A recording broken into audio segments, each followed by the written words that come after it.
বন্ধু, ঢাকা তো ফিলিস্তিন নিয়ে আন্দোলন হচ্ছে, বুঝছো? চলো আমরা যাই না, যোগদান করি।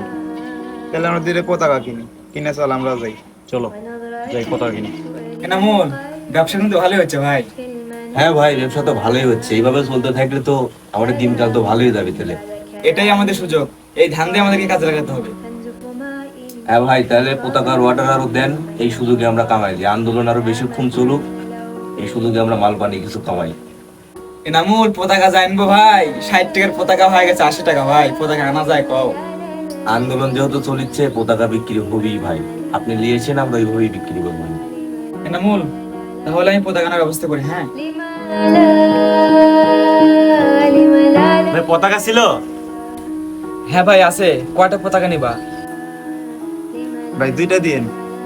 দাম কত করে ভাই? ভাই ফ্রি দিলে গান্ডাই হয়, তা তো আমরা তো কিনে আনছি ভাই, বুঝেনি তো। তে এনামুল কয়টা করে নিবে? সবার কাছ থেকে তো 420 করে নি, আপনি 400 করে রাখেন। তাহলে ভাই আপনি 400 করে দেননি ভাই। ভাই এত দাম হয়ে গেছে পতাকার? এই 100 টাকার পতাকা 400 টাকা দাম? দুইটা দেন।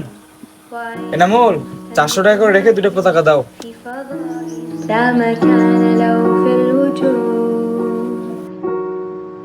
হায় রে বাংলার মানুষ, এরা নাকি আবার ফিলিস্তিনের যুদ্ধে যাবে। সামান্য 100 টাকার পতাকার দাম সুযোগ পেয়ে তারা 400 টাকা করে নিচ্ছে। হায় রে বাঙালি, তোরা টাকার জন্য আর কত নিচে নামবি?